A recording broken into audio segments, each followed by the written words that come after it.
우리가 로마서를 지금 계속 보고 있는데 가장 많은 그 좀 분량이 이 소요되는 그게 이제 8장 오늘 본문 26절부터 30절까지 부분입니다. 이게 그 로마서 전체가 얘기하고자 하는 어떻게 보면 가장 최고봉에 달려 있는데요.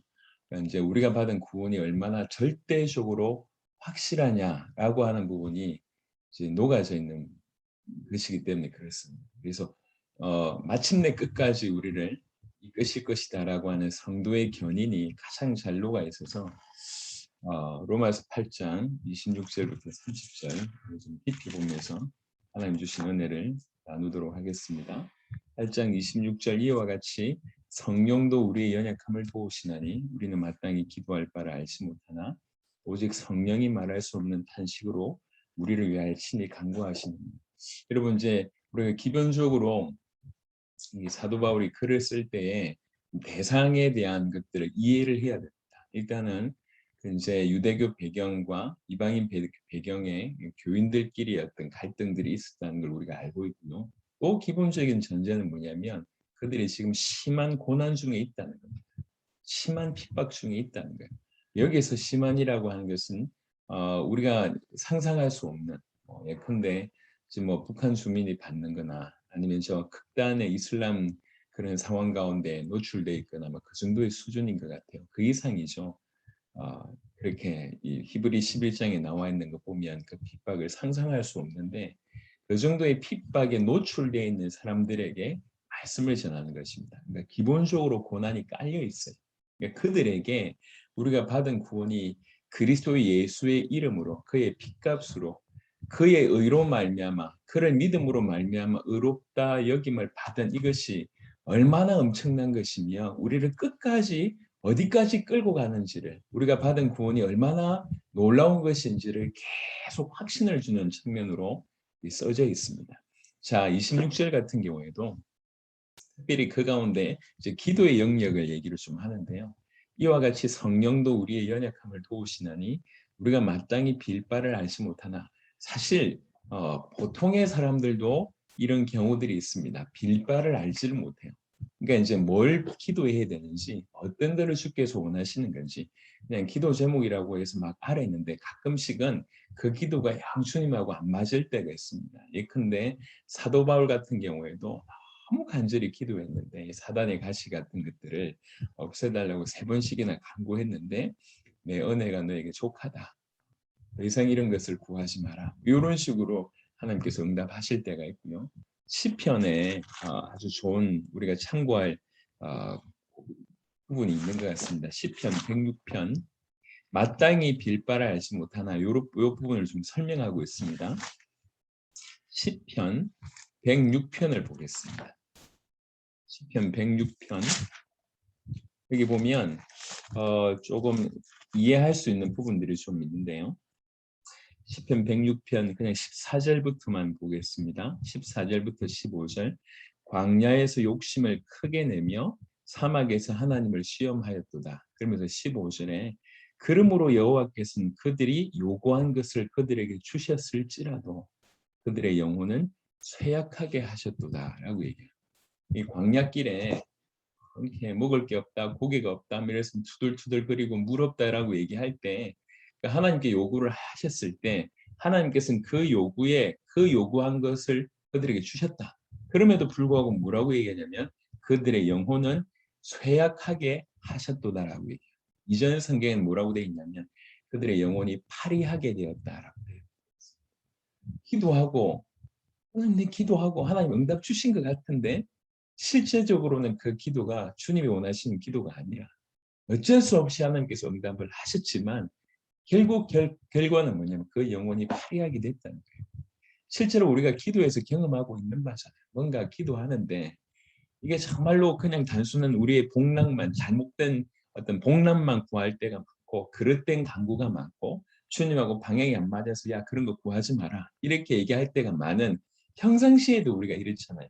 왜 기도할 바를 알지 못하면 빌 바를 알지 못하는가 하면 사실은 이거는 그냥 아주 좀 정확한 기도 어떻게 정확한 간구, 어떻게 정확한 축복을 간구하느냐라고 하는 문제를 넘어서서 이거는 하나님에 대한 암, 그리고 하나님의 음성을 들을 수 있는 능력, 하나님께서 뭘 원하시는지를 깨닫는 능력, 이런 것들이 사실은 배경에 깔려 있을 때 원만하게 되는 것인데 그런 게 사실은 약하기 때문에 우리가 하나님의 말씀을 계속 들으면서 하나님의 말씀을 깊이 이해 못하거나 그분과의 교제가 충만하지 못하거나 얘기할 때는 당장 우리에게 오는 문제 중에 하나가 뭐냐, 기도의 문제예요. 그런 차원입니다. 하지만 오늘 로마서 8장 26절에는 여기에서 조금 더 나아가서 지금 어떤 가운데 있습니까? 고난 가운데 있는 예. 평상시에도 기도가 어떻게 보면 이게 못하는데 갑자기 너무나 큰 고난이 왔어요. 여러분 사람이 어려우면 기도가 잘 됩니까? 그렇지 않을 때가 많아요. 뭘 그냥 엎드리긴 했는데 이게 뭘 얘기해야 될지도 모르겠고 뭐부터 구해야 될지도 모르겠고 이게 없어지는 게 응답인 건지 없어지게 해달라고 기도해야 되는 건지 이래야 되는 건지 저래야 되는지 막 갈등하고 있는 바로 그 상황, 그런 상황을 지금 염두에 두고 있는 것입니다. 당혹한 상황에 처해가지고 할 말을 잃어버리고 어떤 강구도 해야 될지 모르겠고라고 하는 바로 그 상황을 지금 주목하면서 풀어내고 있습니다. 이와 같이 성령도 우리의 연약함을 도우십니다. 특별히 평상시도 연약하지만 이 고날 당했을 때 더욱 어떤 연약함 가운데 있습니다. 그래서 그 연약함이 표현되는 게 뭐냐면 마땅히 필요해야 될 것도 알 수 없을 정도가 된다는 거죠. 그때 우리에게 주시는 희망이 뭐냐면 바로 그러할 때 오직 성령이 말할 수 없는 탄식으로 우리를 위하여 친히 간구하셨느니라고 얘기합니다. 성령이 말할 수 없는 탄식으로 우리를 친히 간구하시느니라고 얘기하는데 이걸 얘기하기 전에 이와 같이 성령이 우리 연약함을 도우신다 이렇게 얘기했습니다. 돕는다. 요 돕는다라고 하는 단어가 원래 의미는 뭐냐면 이렇게 사람이 무거운 걸 이렇게 들고 가는데 저쪽 반대편 끝에서 같이 들어주는 그런 의미예요. 그런 의미. 여러분, 기도는 하나님의 성령께서 우리에게 불러일으키셔서 우리가 기도를 해야 됩니다. 우리는 기도 안 하고는 성령만 기도한다. 이건 있을 수가 없어요. 그러니까 성령께서 우리 모든 기도를 빼앗아가지 않으십니다. 성령이 도우시는 건 뭐냐면 우리로 하여금 반대편의 무거운 것들을 같이 거들어 주시면서 우리로 하여금 기도하게 하십니다. 이게 성령의 역사입니다. 자, 이런 배경 가운데 성령이 말할 수 없는 탄식으로 우리를 위하여 친히 간구하신다라고 얘기하는데 이건 두 가지 측면으로 해석을 할 수 있겠습니다. 그냥 보이는 문장 그대로 성령께서 탄식으로 안타까움으로 우리를 위하여 친히 간구하신다. 이런 각도가 일단 맞는 것 같습니다. 그래서 우리가 익히 알듯이 지금 그리스도 예수께서는 하나님이 우편에 성부 하나님 우편에 앉아 계시면서 이것도 상징적인 의미입니다. 우편에 계시면서도 보좌를 얘기하는 거죠. 그분의 권위의 위치를 얘기합니다. 그래서 성부 하나님 우편에 앉아 계시면서 지금도 그냥 앉아 계시는 게 아니라 지금도 그 자리에서 대제사장적인 사역을 하십니다. 중보하신다고요. 우리를 위하여 그 자리에서 간구하십니다. 예수님은 그 자리에서 하나님 우편에서 간구하시고 성령은 우리 마음에서 우리 마음 안에서 우리를 위하여 간구하십니다. 그러니까 우리에게 허락하신 구원이라고 하는 것이 너무 놀라운 거죠. 그리스도 예수께서는 하늘 보좌에서 우리를 위해서 간구하시고 성령은 우리 마음 안에서 간구하시고 이런 일들이 우리 가운데 완벽하지 않습니까? 이런 은혜가 우리 가운데 있다는 거죠. 그러면서 동시에 이 성령께서는 아까 말씀드렸듯이 너는 하지마 내가 기도할게 요 얘기가 아닙니다. 이 성령께서 우리 안에서 탄식하게 하십니다. 우리 안에서 기도할 바를 몰라가지고 막 힘든데 그럼에도 불구하고 기도해야 되겠다. 성령께서 우리를 붙들어 주시지 않으면 아예 기도할 생각도 못하는 거예요. 하지만 마땅히 빌 바를 알지 못하는데 성령께서 뭔가 기도할 힘을 주시는 거예요. 그래서 끙끙하면서 주의하는 거예요. 뭘 기도해야 될지도 모르는데 그냥 탄식이 나온다는 거예요. 우리 안에서 그런 것들을 불러 일으키신다는 거죠. 그래서 성령은 우리 안에서 탄식하시고 또 한편 이렇게 기도할 수 있도록 뭔 내용을 해야 될지도 모르겠고 정확한 어떤 말로 표현도 할 수가 없는데 그냥 신음하면서 탄식하면서 기도할 수 있도록 주의 성령께서 우리 안에서 그렇게 역사하신다는 거죠. 어느 때요? 가장 특별히 고난당할 바로 그때도 우리 주님께서 그 일을 하신다고 하는 것입니다. 얼마나 위로가 됩니까? 이와 같이 성령도 우리의 연약함을 도우시나니 우리가 마땅히 빌 바를 알지 못하나 오직 성령이 말할 수 없는 탄식으로 우리를 위하여 친히 간구하시느냐. 우리 모든 상황을 주의 성령께서 우리 안에 계신 그 성령께서 하실 거 아닙니까? 하늘 보좌에서 그리스도 예수께서 우리를 위하여 기도하고 우리 마음 안에서 성령께서 우리를 위하여 친히 탄식으로 기도하고 또 그대로 주신 의미로서 우리로 하여금 기도할 수 있도록 성령께서 우리 마음에 그런 많은 것들을 허락하시는 거예요. 그래서 끙끙거리면서 신음소리 내면서 그냥 기도하는 겁니다. 정말 그렇게 여러분 생각해 보세요. 눈 떠봤더니 우리 예를 들면 우리 교회가 만약 로마의 어떤 치하에 있다고 생각해 봅시다. 눈 떴는데 어떤 장로님이 잡혀갔다는 얘기. 그 다음날 아침에는 어떤 권사님이 붙들려갔다는 얘기 듣고 그 다음 아침에는 어떤 교육자가 사형당했다는 얘기 듣고 보니까 주변에서 이제 지금 우리 저 K국처럼 막 이렇게 조사해가지고 추적해가지고 뭐 나를 뒤쫓고 있다는 소리 들리고 뭐 이런 상황이에요. 눈 떠보니까 자녀가 어려움을 당하고 눈을 떠보니까 사업하고 있는 게 강탈해가지고 그냥 버리고 이런 일들이 계속 일어나고 있는 거예요. 기가 막히죠. 그런 상황 가운데 내가 믿기는 하는데 내가 예수 믿는 거 알고 예수 믿는 것 때문에 이렇게 고통당하고 있는데 이게 막막 그럴 때마다 성령 충만해가지고 막 일이 나오는 게 아니에요. 그냥 끙끙거리는 거예요. 그럼에도 불구하고 그 주의 성령께서 우리 마음에 그걸 일으키시고 기도하게 하신다. 성령의 친히 기도하시고 그 우리 마음 우리에게 그런 기도를 일으키셔서 하게 하신다. 그래서 27절에 이렇게 표현됩니다. 마음을 감찰하시는 이가 이렇게 나와요. 마음을 감찰하시는. 그러니까 하나님께서 우리 그 탄식까지 아신다는 거죠. 예. 그리고 그 탄식 그렇게 막 발부둥 치고 있는 그런 탄식과 그 신음에도 하나님께서 아시고 그것에 응답하여 주신다라고 하는 얘기입니다. 27절에 마음을 감찰하시는 이가 성령의 생각을 아시나니 이는 성령이 하나님의 뜻대로 성도를 위하여 간구하심이니라. 여기 9절에 보면 성령과 성부 하나님, 성부 하나님과 성령 하나님이 두 번씩 이렇게 교차가 됩니다. 여러분 이 말은 무슨 말이냐면 성령은 성부 하나님과 별개로 활동하시지 않으십니다. 철저하게 성령은 성부 하나님께서 세워놓으신 이 거대한 구원의 계획에 따라서 활동하십니다. 그러니까 이제 성자 예수님께서 성부 하나님의 그 어떤 부분도 예외 없이 철저하게 그분의 말씀대로 그분의 뜻대로 행동하셨고 말씀하셨던 것처럼 성령 또한 그렇습니다. 그렇게 성부 하나님께서 세워놓으신 거대한 계획대로 성령께서는 움직이시면서 그러면서 이 성도를 위해서 기도하신다. 성도를 위해서 기도한 그조차도 이 성부의 구원 계획을 완성시키시는 그런 의미로서의 성령의 역사라고 볼 수가 있습니다. 성부와 성령 하나님께서 후속 사역을 위해서 이렇게 긴밀한 어떤 그런 관계에 있다고 하는 것을 보여주는 장면이라고 볼 수가 있습니다. 그래서 그 성부 하나님은 그 성령의 생각을 하신다.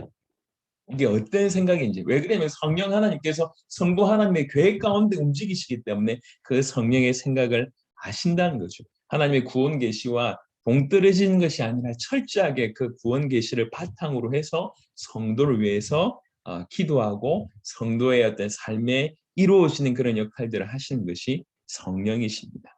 그래서 마음을 감찰하시는 이가 성령의 생각을 아시나니 성령이 하나님의 뜻대로 성도를 위하여 간구하신다고 얘기합니다. 여러분 이렇게 이 구절을 쓰는 이유는 우리가 너무 기도가 안 나와서 탄식하고 신음할 때에라도 다른 건 몰라도 하나님에 관해서는 그 어떠한 어려움도 없어야 된다. 내가 지금 너무 고난에 처해 있어서 이렇게 구체적인 기도를 하기 힘들 정도지만 그럼에도 불구하고 그 상황에서도 우리는 하나님에 대해서는 전혀 어떠한 어려움도 없어야 됩니다.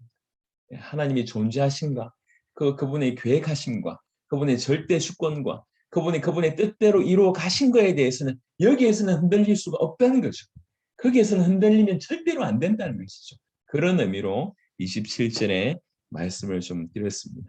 그리고 이제 드디어 서론적인 27절, 26절, 27절을 다루고 드디어 이제 28절, 29절, 30절에 성도의 견인이라고 하는 그 놀라운 어떤 교리로 이제 나아감을 봅니다. 28절에 우리가 알거니와 하나님을 사랑하는 자, 곧 그 뜻대로 부르심을 입은 자들에게는 모든 것이 합력하여 선을 이룬다라고 얘기합니다. 여기서 우리가 알거니와 누구에게 모든 것이 합력하여 선을 이루느니라라고 되어 있냐면 하나님을 사랑하는 자라고 표현되어 있습니다.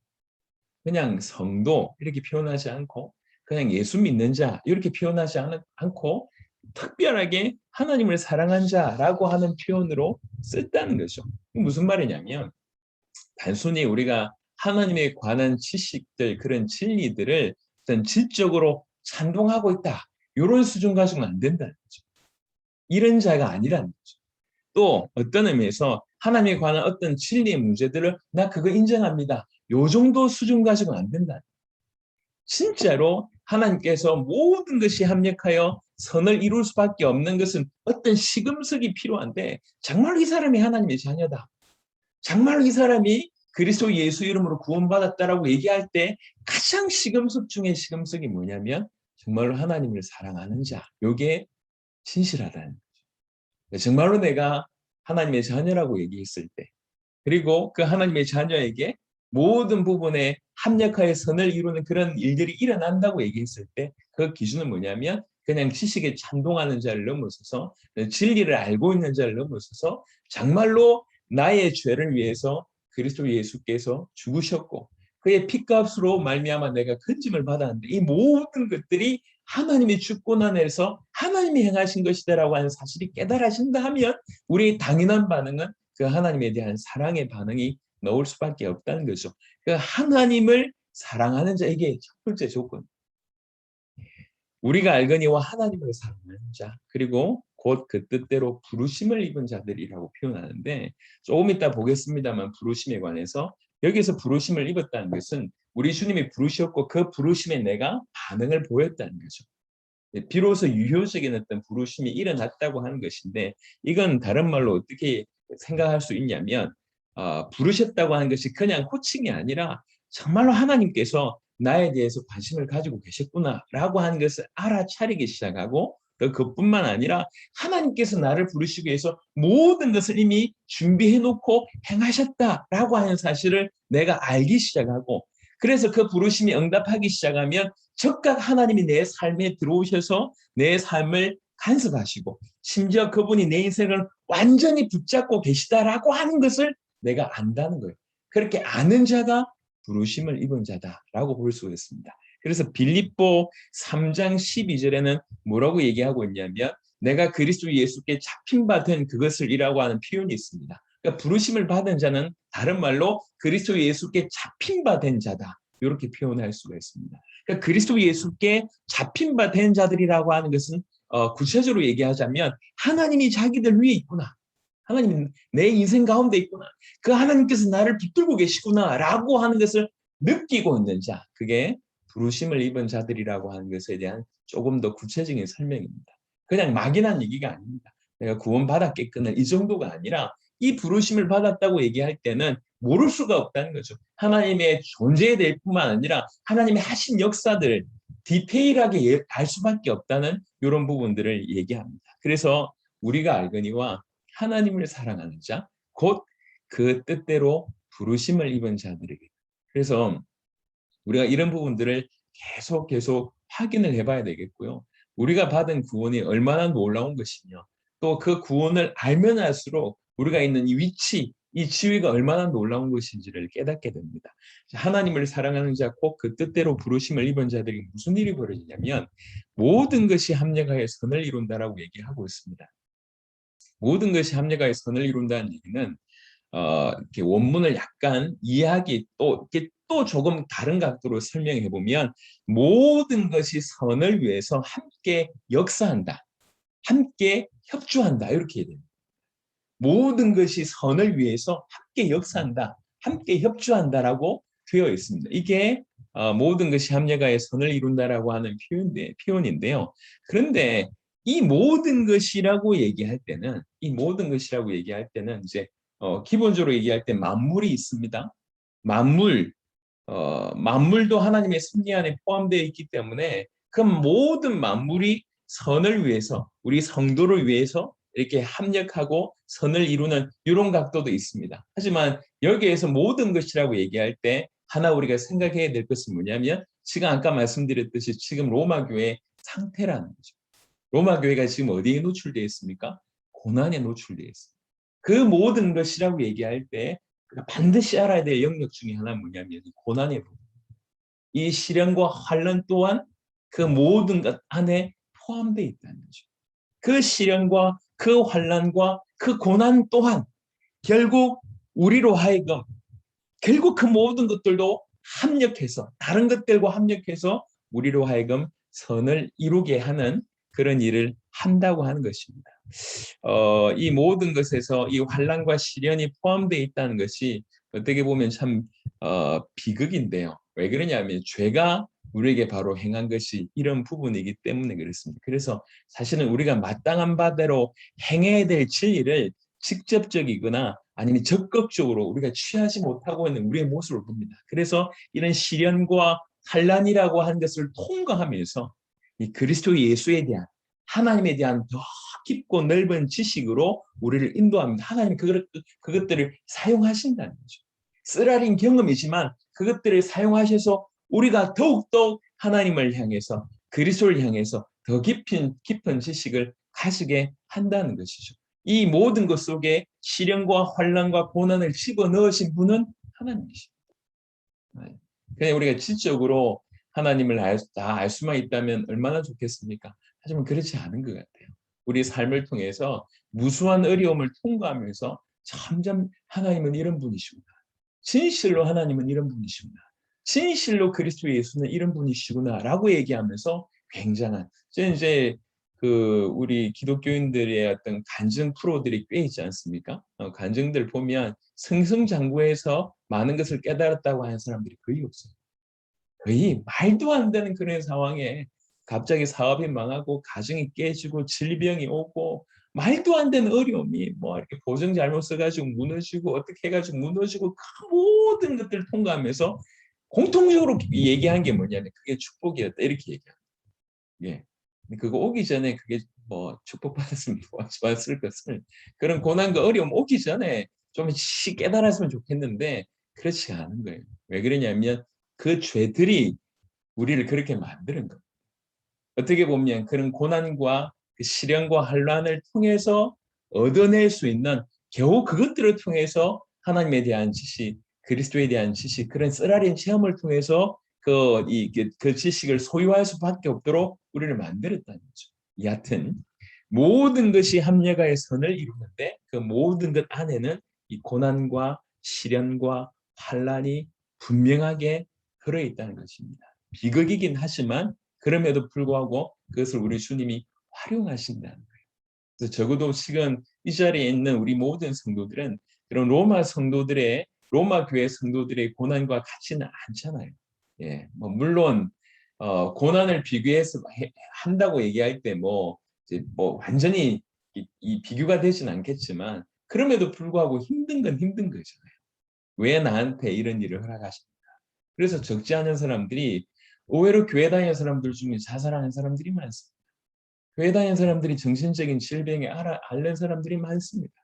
예, 뭐 교회 다니는 사람들은 정신적인 질병 앓으면 안 되냐? 그건 아니죠. 그건 아닌데 하나 점검해봐야 될 것이 우리가 받는 구원이 얼마나 큰지 또 하나님께서 이 고난이나 시련을 어떻게 다루시는지를 잘 모르기 때문에 분명히 답이 있음에도 불구하고 답을 모르기 때문에 계속 극단으로 가고 있는 모습이 있을 수 있다는 거죠.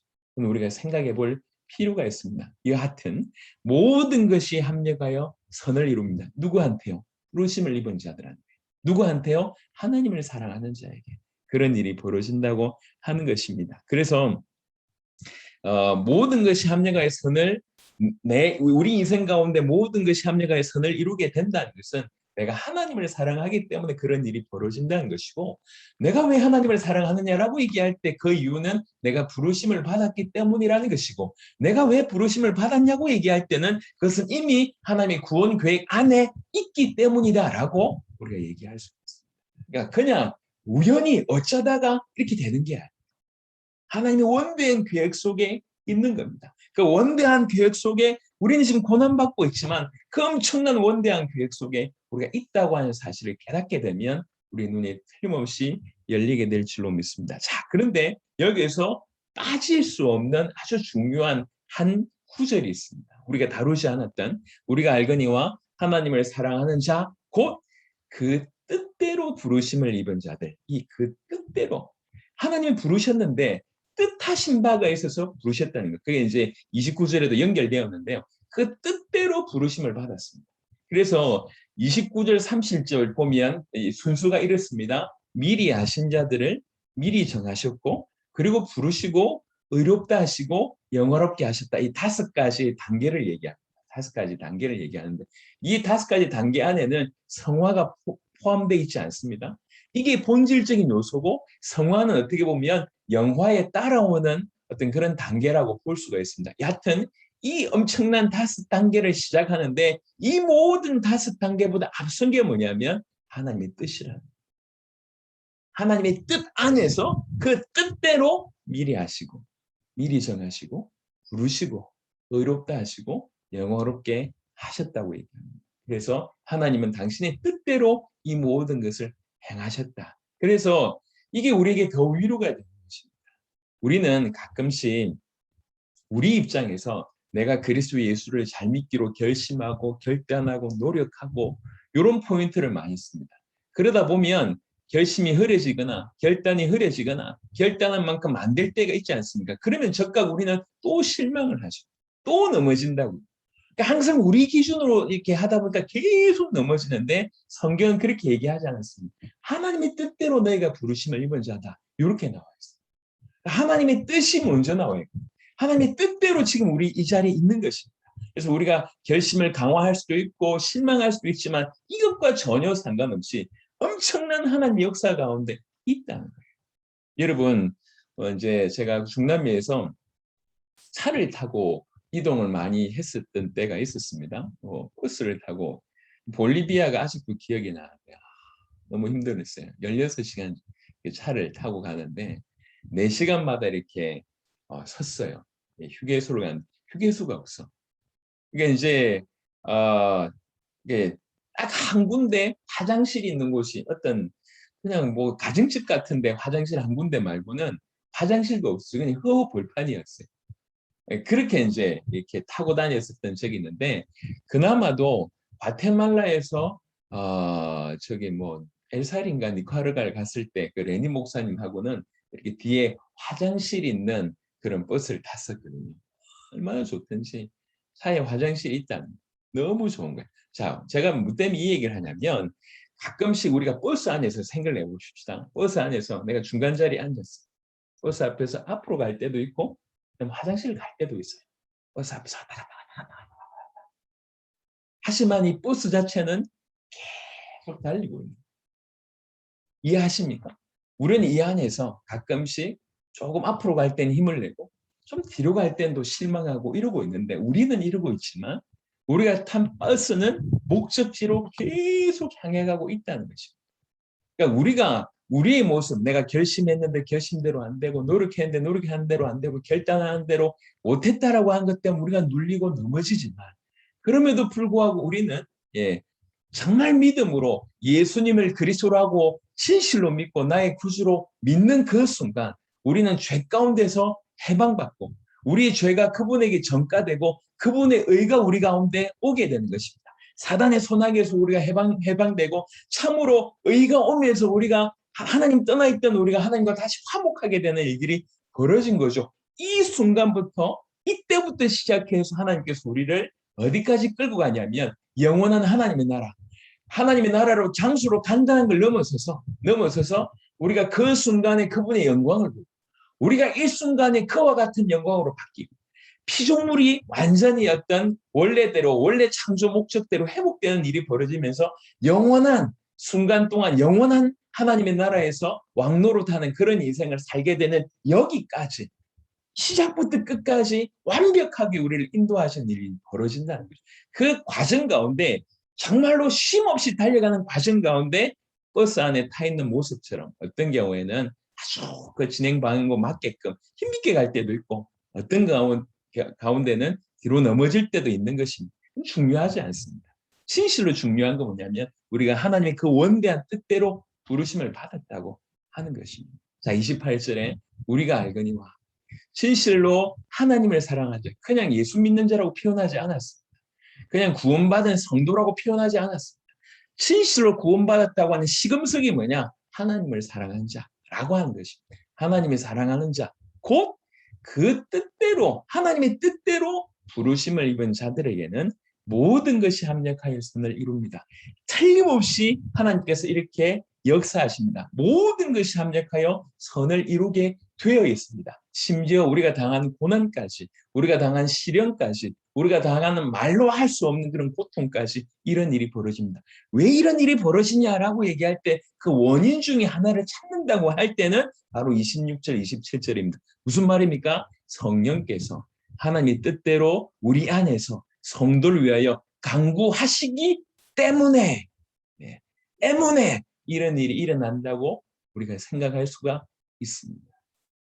하나님의 뜻이 그렇고 주의 성령께서 우리 안에 계심이 이분이 가만 계시지 않고 우리를 끝까지 원하시는 하나님의 뜻 가운데 끝까지 우리를 인도하시기 때문에 결국 모든 것이 합력하여 선을 이루는 그런 결론으로 결과로 갈 것입니다. 저와 여러분들이 이 부분에 믿음 드리는 은혜가 있게 되기를 바랍니다. 자, 29절에 하나님이 미리 아신 자들로 또한 그 아들의 형상을 본받게 하기 위하여 미리 정하셨으니 이는 그로 많은 형제 중에서 맏아들이 되게 하려 하십니다. 여러분 29절 30절 보면 아까 말씀드렸듯이 5가지 단계가 있다고 보여집니다. 미리 하신, 또 29절에 미리 정하신, 30절에 보면 미리 정하시고 부르시고 그 다음에 의롭다 하시고 영화롭게 하셨다고 얘기하는데 여기서 중간이 뭐냐면 부르셨다라고 하는 것입니다. 이 부르심의 앞에 2개, 뒤에 2개 이렇게 됩니다.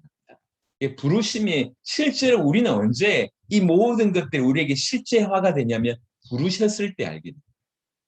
부르심으로 이렇게 부르셨을 때 실제로 하나님께서 내 안에 들어오셨을 때 우리는 이게 우연이 아니고 미리 아시고 미리 정하셔서 이런 일이 됐다는 걸 알게 되고 이 부르심으로 이제 미래를 보게 되는 거예요. 이해되시죠? 자, 여기서 미리 아심과 미리 정하심은 어떻게 보면 굉장히 짧은 순간에 어떻게 보면 일어나는 일이라고 할 수가 있고요. 차이가 별로 없다고도 볼 수가 있습니다. 미리 아시고 미리 정하시고 이런 부분들이 교차되는 경우들이 많아요. 여기는 미리 아심 그리고 미리 정하심 이렇게 되어 있지 않습니까? 사도행전 한 구절 보시도록 하겠습니다. 사도행전 2장 사도행전에 별 차이가 없는 부분들이 나와지는데 사도행전 지금 뭐 필기를 너무 많이 해가지고 지금 찾기도 이 구절 찾기도 힘들 정도로 필기했네요. 야, 오늘다. 사도행전 2장 23절 한번 보겠습니다. 사도행전 2장 23절에 보시면 그가 하나님께서 정하신 뜻과 미리 아신 대로 내준 바 되었거늘 이렇게 되어 있습니다. 그러니까 로마서 8장에는 순서로 얘기하자면 미리 아심이 틀림없이 나오는데 미리 아시고 그다음 미리 정하셨다 이렇게 되어 있고요. 또 사도행전 2장 23절에는 정하신 뜻과 미리 아신 대로 되어 있으면서 교차적으로 사용되어 있습니다. 사실 거의 좀 차이가 거의 없고 거의 비슷한 어떤 그런 의미로 볼 수가 있는데 미리 아셨다라고 하는 의미는 어떤 거냐면 하나님께서 자기의 마음을 그들에게 두셨다 이런 뜻입니다.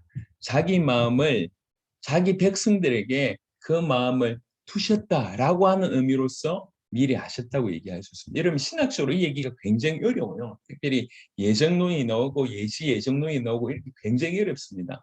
제가 오늘 이 한 본문을 준비하기 위해서 정말 수백 페이지를 읽었어요. 그 우리 로이드 존스 목사님은 참 말씀이 많으시더라고요. 말이 많아요.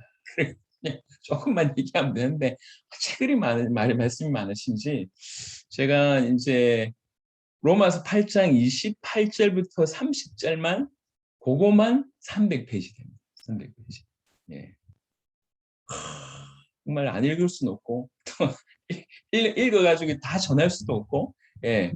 이렇게 다 이렇게 고생해가지고 40분만 얘기하려고 하니까 너무 아깝고 하여튼 그런데 이게 너무 디테일하게 들어가면 굉장히 많이 힘듭니다. 그래서 그런 신학적인 어떤 복잡한 부분들은 약간 좀 배제하고요. 미리 아심과 미리 정하심이 하나님이 가지고 있는 특별한 그런 당신의 고유의 전능하심과 전지하심의 어떤 그런 표현이라고 볼 수가 있습니다. 하나님은 우리를 미리 아셨습니다. 그리고 그 미리 아셨다고 하는 표현 안에 뭐가 있냐면 미리 자기 백성들을 마음에 두셨다는 거예요. 자기 백성들을 마음에 두셨다. 그리고 그 마음에 그들을 두시고 그들의 마음에 그들을 그 마음에 두셨다고 하는 것은 즉각적으로 하나님이시기 때문에 이 사람들 가만히 내버려 두실 수가 없고 그들에 대한 특별한 어떤 계획을 세우셨다고까지 자연스럽게 연결되는 것입니다.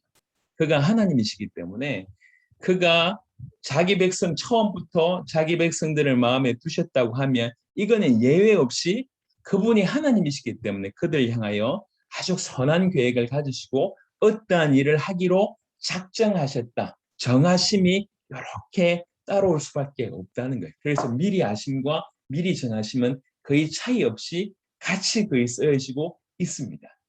그런데 어떤 분들은 이렇게 얘기합니다. 그러면 하나님의 자기 백성들을 미리 아셨다고 하면 다른 말로 얘기하면 자기 백성 아닌 사람들은 미리 정죄하셨습니까? 라고 얘기를 하기도 하는데요. 성경에는 그런 힌트를 주는 게 별로 없어요. 유추할 이유가 없어요.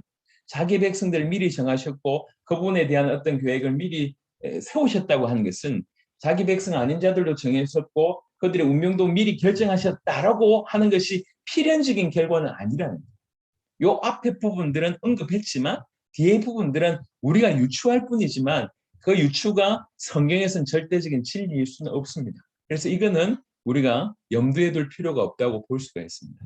일단 구원받은 자에게는 하나님께서 그의 백성들을 처음부터 자기 마음에 두셨고 그의 백성들을 향해서 아주 놀라운 계획들을 처음부터 준비하셨다라고 하는 차원에서 미리 아시고 미리 정하셨다. 이렇게 우리가 이해할 수가 있을 것 같습니다.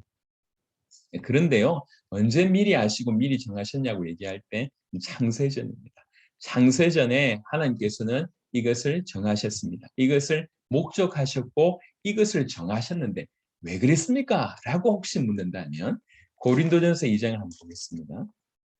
왜 그렇게 미리 정하셔가지고 힘들게 하셨습니까? 라고 얘기할 때 고린도전서 2장 6절, 7절을 한번 보겠습니다. 그러나 우리가 온전한 자들 중에서는 지혜를 말하노니 이는 이 세상의 지혜가 아니요 또 이 세상에서 없어질 통치자들의 지혜도 아니요. 7절입니다. 오직 은밀한 가운데 있는 하나님의 지혜를 말하는 것으로서 곧 감추어졌던 것인데 아주 비밀한 얘기입니다.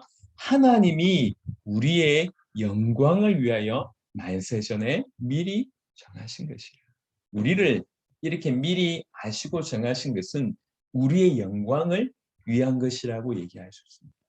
하나님의 당신의 고유의 특별한 은혜이지만 처음부터 누굴 향하여? 우리를 향하여서 그를 행하셨다 볼 수가 있습니다. 우리의 영광을 위하여 만세전에 미리 정하셨다고 얘기할 수 있습니다. 자, 29절에 이제 좀 본문으로 가면요. 하나님이 미리 아신 자들로 또한 그 아들의 형상을 본받게 하기 위하여 미리 정하셨습니다. 여러분, 미리 정하셨는데 가로하고 목적이 있습니다. 뭐 하려고 그렇게 미리 아시고 미리 정하셨냐라고 얘기할 때 그 아들의 형상을 본받게 하기 위해서 이게 하나님의 뜻입니다. 우리로 하여금 그 아들의 형상을 완전히 본받게 하기 위해서 미리 정하셨다고 얘기합니다. 이것은 우리 구원의 최종의 어떤 극치라고 볼 수가 있습니다. 우리가 그 아들의 형상을 본받게 되는 것이죠. 우리가 고린도후서 3장 18절에 말씀드렸습니다. 우리가 영화의 단계에 이를 때 어떻게 됩니까? 영광에서 영광으로 이르게 되면서 우리가 그와 같게 되는 것입니다. 그와 같게. 그게 영화의 관계입니다. 그러니까 처음부터 이 구원의 극치되는 바로 이 놀라운 일들을 위해서 우리를 미리 아시고 미리 정하셨다고 볼 수가 있습니다. 그래서 이거는 지금 고난당하는 자들에게 좀 참으면 어떻게 응답하실 것이다. 이 얘기를 하는 게 아니에요. 니네 받은 구원이 뭔 줄 아냐? 처음부터 이렇게 얘기하는 거예요. 니네 받은 구원은 그냥 단순히 너희 죄가 용서가 되고 네가 좀 의롭게 됐다 이 정도가 아니다. 주의 성령께서 너희 안에 계셔서 너희를 끝까지 인도하실 것이고 마침내 성화하고 영화의 단계까지 너희를 인도하실 것이고 그 영화의 단계는 이렇게 될 것인데 최종적으로는 그와 같은 형상으로 변하게 될 것이다. 라고 지금 설명을 하고 있는 것이 바로 이것 때문에 너희를 미리 아시고 미리 정하셨다고 얘기를 하고 있습니다. 우리 본질 전 인격적으로 그를 담는 그런 일들이 벌어지게 되는데 이것은 영화의 때에 그런 일이 벌어질 것이다. 그러니까 처음부터 우리를 정하셨을 때부터 그걸 계획하셨다. 정하셨을 때부터 이걸 목적하셨다. 그러니까 이게 목적하심 안에 우리가 있는 겁니다. 이 땅을 살아가면서 신앙생활을 하면서 중간중간에 많은 일들이 벌어지고 많은 시행착오가 있고 많은 넘어짐이 있지만 아까 말씀드렸던 것이 우리가 지금 타 있는 버스가 향하는 것은 그대로 향하고 있습니다. 이건 우리가 변케할 수가 없어요. 예, 중간에 멈출 수 있는 그런 부분이 없습니다. 우리는 이 어마어마한 쾌속으로 달려가는 이 안에 지금 타 있는 것입니다. 그걸 위하여 우리를 미리 아시고 미리 정하셨다고 얘기하시고 하나님의 미리 아신 자들로 또한 그 아들의 형상을 본받게 하기 위하여 미리 정하셨으니 이래놓고 그 아들의 형상을 본받게 하기 위해를 좀 표현합니다. 이는 그로 많은 형제 중에서 맏아들이 되게 하려 하심이라 라고 얘기합니다. 이건 약간 좀 가로에 어떤 해당하는 내용이라고 볼 수가 있는데 여러분 구원은 한편으로는 하나님께서 우리를 구원하신 것은 우리 쪽으로 볼 때는 결국 우리를 그 아들의 형상까지 변화하게 하는 이 어마어마한 축복을 주시는 측면으로 우리 쪽으로는 이해할 수 있지만 또 한편으로는 구원의 또 다른 계획은 뭐냐면 이 아들이 높아지는 것입니다. 이 아들이 영광스럽게 되는 것입니다. 그래서 빌립보 2장에는 우리가 잘 알듯이 모든 입으로 모든 무릎을 예수 이름에 꿇게 하시고 모든 입으로 예수 그리스도를 주라 시인하여 하나님 아버지께 영광을 돌리게 하는 바로 그 지위까지 이 하나님의 아들을 올리는 것이 그것이 구원의 처음부터의 계획이라고 볼 수가 있습니다. 그것이 궁극적인 또 한편으로서의 구원의 궁극적인 목적이라고 할 수가 있습니다. 우리 편에는 그들과 그와 함께 그와 같은 모양으로 변화되어지는 우리에게 주어진 그 놀라운 축복으로 볼 수 있지만 또 한편에 이 구원을 통해서 결국 아들이 영화롭게 되는 것, 아들을 통해서 아버지께서 영광 받으시는 것, 그것이 구원의 궁극적인 목적의 가장 큰 이유 중에 하나라고 하는 것입니다. 그래서 그러하기 때문에 이 구원은 절대로 실패할 수가 없습니다. 그걸 계획하셨고 그걸 이루시고자 하나님의 아들 중심으로 이 일을 이루시고자 계획하신 것이기 때문에 그것은 절대로 실패할 수가 없고 완벽하게 완전하게 보장된 일이며 절대로 잘못될 일이 없다는 것입니다. 마침내 그리스도 예수께서는 영광을 받으셨고 그리고 아버지께서는 그리스도를 통해서 영광을 받으시고 또 그 그리스도 예수께서 행하신 그 모든 일들을 통해서 우리가 또 그와 같은 모양으로까지 변화되어진 이 놀라운 구원의 프로그램 안에 있는 것은 절대로 실패할 수가 없습니다. 그러니까 지금 로마 교인들 핍박받는 교인들한테 지금 이 얘기를 하고 있어요. 너희가 지금 너무너무 힘들고 어렵지만 너희가 사실은 이 어마어마한 은혜 속에 있는 것이다. 그게 얼마나 그들에게 큰 위로가 되겠냐면 그래서 아시듯이 수많은 코바디스 같은데 영화를 보면 수많은 사람들이 이게 죽지 않습니까? 저는 아직도 그 짠한 게 왜 딸하고 엄마가 이렇게 그 이제 원형 경기장에서 그 이제 짐승들이 막 이렇게 맹수막 달려올 때 딸이 이제 무섭다고 얘기할 때 엄마가 조금만 기다려, 조금만 참아라, 조금만 있으면 이런 얘기를 하잖아요. 우리가 금방 하나님의 나라 갈 것에 대한 표현을 하지 않습니까? 어떻게 그런 믿음이 있을 수 있을까라고 얘기할 때 사실 그 로마에 적지 않은 분들은 이 로마서를 읽었던 사람. 그냥 막연하게 죽으면 천국 가겠지 이게 아니라 그 하나님 나라의 소망, 그 영광을 너무나 정확하게 인식하고 인지하고 있던 그런 부분입니다. 그래서 우리가 받은 구원이 얼마나 놀라운지를 또 한 번 우리가 좀 깨닫게 된다라고 생각할 수 있습니다. 자, 그리고 나서 30절 또 미리 정하신 그들을 또한 부르시고 부르신 그들을 또한 의롭다 하시고 의롭다 하신 그들을 또한 영화롭게 하셨느니라라고 되어 있습니다. 아까 또 미리 아심과 미리 정하심이 나와 있습니다. 하나님께서는 그들을 미리 아시고 미리 하셨다는 얘기는 그들을 자기 마음에 두시고 미리 그들을 선택하셨고 또 그 다음에 미리 계획하셨다, 미리 정하셨다고 볼 수 있습니다. 하나님께서 그들을 선별하셨고 궁극적으로 그 목표에 뭔가를 계획하시고 그 목표에 도달할 수 있도록 결심을 하셨다. 이렇게도 표현할 수 있습니다. 뭔가를 계획해 놓으셨다라고 볼 수 있고요. 그게 미리 아심과 미리 정하심이 드디어 이제 부르심으로 연결됩니다. 하나님께서는 이 위대한 목적이 우리들에게 실제가 되게 하는 어떤 그 시점, 그 카이로스의 때에 우리를 부르십니다. 그 부르심은 성령에 의해서 아주 효과적인 방식으로 우리를 불러내심으로 표현할 수가 있습니다. 우리 모두가 지금 그런 은혜를 받아서 이 자리에 있다고 생각합니다. 계속 외적인 부르심이 있다가 어느 날 내 가슴을 치는 거죠. 계속 주변에서 예수님 믿으라, 교회를 가야 된다, 예수님이 그리스도다, 수많은 얘기가 들려왔지만 전혀 나하고 상관없다가 어느 순간에 내 마음을 치면서 그렇구나, 회개가 일어나고 하나님에 대해서 깨닫게 되고 진실로 예수가 그리스도의 되심을 믿게 되고 우리 인생을 드리는 일이 벌어지지 않습니까? 그게 부르심입니다. 그 부르심이 카이로스 하나님의 정하신 때에 우리에게 그런 부르심이 있게 되는 것이죠. 그 부르심은 거기에서 끝나는 것이 아니라 부르신 그들을 또한 의롭게 하신다고 얘기합니다. 우리가 지금까지 계속 그 부분들을 훑어봤습니다. 여러분, 칭의, 그러니까 믿음으로 의롭게 된다고 하는 것은 단순히 죄 용서함을 받는 그 정도가 아닙니다. 우리의 죄와 우리의 죄책이 없다고 선언되어진 것에서 그치지 않고요. 더 적극적으로 너 죄 없어 이렇게 선언하는데 그치지 않고 더 적극적으로 너 참 의롭다, 너 참 옳다라고까지 하는 선언이 그 안에 포함되어 있습니다. 우리는 의롭고 옳음이 없습니다. 그런데 우리의 죄가 그리스도 예수께 전가가 되고 그분의 오르심, 그분의 적극적인 그 의가 우리에게 전가되어지면서 우리의 죄는 그분 안에서 심판하시고 그분의 의는 우리 안에서 계산되시는 일이 벌어집니다. 그러면서 하나님이 우리를 보실 때 여러분 있는 모습 그대로 보시는 게 아니에요. 하나님 우리를 보실 때 있는 모습 그대로 보시는 게 아니라 있는 모습 그대로에 걸쳐진 그리스도의 옷을 보시는 겁니다.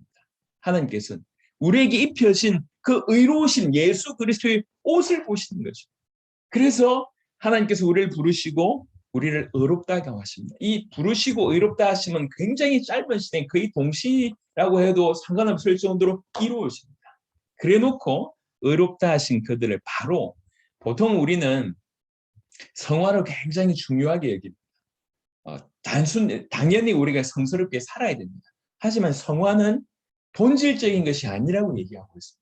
우리가 진실로 영화를 믿을 때 그 하나님의 나라와 우리가 되어질 그 미래, 우리가 일어났던 그 모든 과거들을 인정하게 될 때 당연히 우리가 주님을 따라갈 수밖에 없고 그래서 어떤 의미에서는 부가적으로 나와지는 삶이 성화라고 볼 수가 있는 것입니다. 그래서 의롭다 하신 다음에 바로 영화의 단계로 바로 뛰어버립니다. 영화롭게 하셨다고 얘기합니다. 자, 여기에 우리가 아주 좀 깊이 봐야 될 부분이 있는데요. 로마서 8장 30절에는 후반절에 굉장한 비밀이 있습니다. 또 미리 정하신 그들을 또한 부르시고 부르신 그들을 또한 의롭다 하시고 의롭다 하신 그들을 또한 영화롭게 하셨느니라. 시간 안에 있는 우리에게는 이 영화는 미래에 일어날 일입니다. 그렇잖아요. 영화롭게 될 것이다. 이렇게 돼야 되잖아요. 근데 뭐라고 돼 있냐면 영화롭게 하셨다라고 되어 있습니다. 이게 부정과거 형태입니다. 이미 완료가 됐다는 거예요. 시간 안에 있는 우리에게는 이 말이 어려운 말이에요. 아니 아직 안 이루어졌는데 이게 뭐 어떤 의미냐면 하나님의 마음에는 하나님의 뜻 안에는 이미 그것이 이루어졌다는 얘기고 또 한편으로는 반드시 이루어질 수밖에 없는 확실성을 이렇게 표현합니다. 이미 이루어진 것처럼 표현하는 겁니다. 그러니까 그만큼 이 영화라고 하는 것은 이 구원의 안에서 결국 그 끝까지 가는 최종의 단계이기 때문에 이게 중간에 멈춰질 수가 없어요. 그리스도께서 십자가로서 이루셨던 부분이고 우리 안에 주의 성령 그 하나님께서 계신 어떤 이 그 결과로 반드시 나타날 수밖에 없는 게 뭐냐면 이 영화의 단계라고 하는 것입니다. 반드시 일어납니다. 그래서 이 모든 부정과거형의 동사형을 쓴 이유는 그만큼 우리에게 구원이 확실하고 절대적인 것이며 심지어는 절대적인 증거이기 때문에 그렇다고 이제 언급을 하고 있습니다. 그래서 이제 이 로마서 8장 28절부터 30절이 성도의 견인, 견인 끌고 간다는 표현 아닙니까? 성도의 견인에 어떻게 보면 최고봉에 위치한 교리라고 보통은 얘기하고 있습니다. 그만큼 아주 깊이 있게 인생 전체, 영원 전부터 영원 끝까지, 창세전부터 미리 아심부터 시작해서 영원한 하나님의 나라, 그 영화의 단계까지가 다 포함되어 있는 겁니다. 이 어마어마한 것을 그리스도의 피로, 그분의 생명으로, 또 그 믿음이라고 하는 도구를 통해서 우리에게 집어넣으신 겁니다. 이게 구원 안에 포함되어 있습니다. 그래서 우리가 예수님을 믿는다고 얘기할 때에 그분의 십자가, 그분의 생명값으로 우리에게 허락하신 것이 얼마나 놀라운지를 우리가 깨닫게 된다고 얘기할 때에, 그러면 이제 이 로마 교회처럼 이렇게 수많은 핍박의 상황 가운데도 사실 이것이 진리이기 때문에 자기 목숨을 주고도 이걸 붙잡을 수 있었다고 하는 것입니다. 점점 우리의 시야를 이 땅에 아니면 우리 여러 가지 문제에 고정시키려고 하는 것이 사단의 계획인 것 같습니다. 사단의 어떤 괴계인 것 같습니다. 이 땅에 일어나는 벌어지는 것이 사실은 모든 것입니다. 퍼센테이지로 볼 때도 영원한 하나님의 나라와 주님 다시 오심에 대한 어떤 무게 중심은 거의 없고, 이 땅에서 어떻게 응답을 받을까? 이걸 어떻게 해결할까? 이걸 어떻게 헤쳐나갈까? 이걸 어떻게 극복할까? 이 가운데 더 복이 뭘까? 이 가운데 어떻게 내가 좀 편안해질 수 있을까? 어떻게 여유로워질 수 있을까? 전부 여기에 포커스를 두게 만들면서 영원한 하나님의 나라, 그 나라에 임했을 때 우리가 받을 그 어마어마한 축복, 특별히 하나님 영광을 대면하고 우리가 영광에서 영광으로 드립게 되며, 또 피조물이 완전히 원래 의도대로, 창조 의도대로 복구되는 어떤 그런 부분들, 주님의 다시 오심을 너무 간절히 소원하는 것보다 이 부분들만 너무 포커스를 가지고 있다 보니까 이 엄청난 복을 받고도 항상 어떻게 보면 갈등하는 자로 살아가는 경우들이 많다는 것입니다. 네. 그래서 성도의 고난, 아니면 성도의 문제에, 성도가 겪고 있는 수많은 문제에 어떻게 보면 가장 큰 원인 중에 하나는 몰라서 그렇다고 해도 과언이 아닙니다. 몰라서 그렇다. 우리가 받은 것이 얼마나 큰지를 몰라서 그렇고, 또 모르기 때문에 또 한편으로는 몰라서 그렇다라고 하는 것도 있을 수 있지만, 또 한편으로는 이런 얘기를 안 들은 게 아니잖아요. 내가 믿지 않아서 그런 거예요. 우리가 하나님 나라 간다는 얘기를 수없이 듣고 주님 다시 오심을 수없이 들었지만 이게 믿음과 결부되지 않기 때문에 그거는 나하고 별개의 문제고 그냥 이론의 문제고 지식의 문제고, 지금 당장 돈이 없고, 지금 당장 지금 뭐 저 사람 보기 싫고, 지금 당장 뭐 이렇고 저렇고, 내 위에 상사들 어떻게 나쁜 놈들만 내 위에 계속 있는지 시작해서 남편과 아내 AS 안 되나 뭐 이런 생각부터 시작해서 수많은 것들이 이제 이렇게 있는 거예요. 이런 것들 때문에 진짜 중요한 거를 우리가 너무 많이 놓치고 있습니다. 이 땅에 살면서 우리가 그리스도 예수 이름으로 행복하게 살고, 그분이 나에게 허락하신 것들 때문에 너무 감사하게 사는, 그러니까 이 주님이 나에게 허락하신 것들 때문에 너무나 평안하고 너무나 감사한 것들이, 감동하고 감탄하는 것들이 저변에 쫙 깔려 있어서 마치 오뚜기처럼 수많은 어려움이 와도 이쪽 뺨 맞고 쓰러졌다가도 금방 일어나고 이쪽 뺨 맞고 쓰러졌다가도 금방 일어나는, 그러니까 많이 흔들릴수록 심하게 자빠질수록 심하게 빨리 일어나는 이런 일들이 사실은 오뚜기 가운데 있는 거잖아요. 근데 이런 어떤 가장 기본, 어떤 가장 중요한 부분들이 우리 가운데 든든하지 않기 때문에 아무것도 아닌 것 때문에 갈등하거나 넘어지거나 우리가 목표를 흐리게 되거나 본질을 놓치게 되는 이런 일들이 너무 많은 것 같습니다. 오늘 조금 있다가 사역 지원 요청들이 계속 바바박 올라갈 겁니다. 한 30분 전에 한 서너 건의 사역 요청이 왔는데, 야, 꽃물 터지듯이 이 후원 요청이 옵니다. 후원 요청을 보면서 마음에 영적으로는 육신적으로는 굉장히 부담되지만 한편으로는 굉장히 제가 쾌재를 불렀습니다. 그렇지. 한편으로는 우리가 감당해야 될 역할이고 이게 존재의 이유지. 우리가 복음 때문에 뭔가 도전할 수 있고 복음 때문에 뭔가 섬길 수 있다고 얘기할 때, 몸이 부서져라 할 수 있다고 하면, 그게 우리가 이 땅에 어떻게 잘 먹고 잘 살까를 넘어서는 그 하나님의 나라 임하실 주님의 재림을 실제로 내 것으로 끌어당긴다고 할 때, 지난 주간에 지난 며칠 전에 말씀드렸듯이 주께서 임하시느니라, 이게 기준이라고 하면, 이것 때문이라고 하면, 이게 실상이 우리 가운데 와야 되는 거지 않습니까? 그런 은혜가 정말 우리 모두에게 있었으면 좋겠습니다. 적어도 우리는 그리스도 예수 이름으로 그분을 믿음으로 이 자리에 있다 하니, 예수님을 하나님의 아들 그리스도로 믿음으로 이 자리에 있다고 하면, 우리는 이 엄청난 큰 계획 프로그램 안에 있는 것입니다. 미리 하심, 미리 정하심, 부르심, 의롭다 하심, 영화롭게 하심이라고 하는 처음부터 계획해 놓으신 이 엄청난 프로그램 안에 있는 것이고, 이 엄청난 열차를 이미 우리가 탑승을 한 것입니다. 멈추지 않고 아주 빠른 속도로 그분이 정하신 길을 타고 있습니다. 우리가 바로 이 길을 걸어가고 있다는 것만 딱 깨닫게 됩니다. 정신 차리게 되면, 이 우리가 어디로 향하고 있는지를 알게 된다고 합니다. 이 안에서 우리가 뭐 일어날 수도 있고, 빨리 달릴 수도 있고, 뭐 넘어질 수도 있고, 뭐 잠시 한눈 팔 수도 있지만, 이게 우리 이런 모습이 이 엄청난 다른 박질, 이렇게 빠르게 달려가는 것들을 막을 수도 없고 세울 수도 없다는 것입니다. 그게 우리가 받은 은혜입니다. 하나님께서 우리 모두에게 그런 눈을 계속 열어주셔서 우리 주님 다시 오실 길에 방향 맞추어서, 귀향이면 방향 맞추어서 섬길 수 있고 영광 돌릴 수 있는 그런 자가 되게 하시기를 바랍니다. 하나님 감사를 드립니다. 오늘 이 시간에, 짧은 시간이지만 하나님의 말씀을 나눌 수 있도록 축복하심을 감사합니다. 이 말씀이 우리 가운데 소화되도록 축복하여 주옵소서. 우리 주 예수 그리스도의 이름으로 기도드렸습니다. 아멘.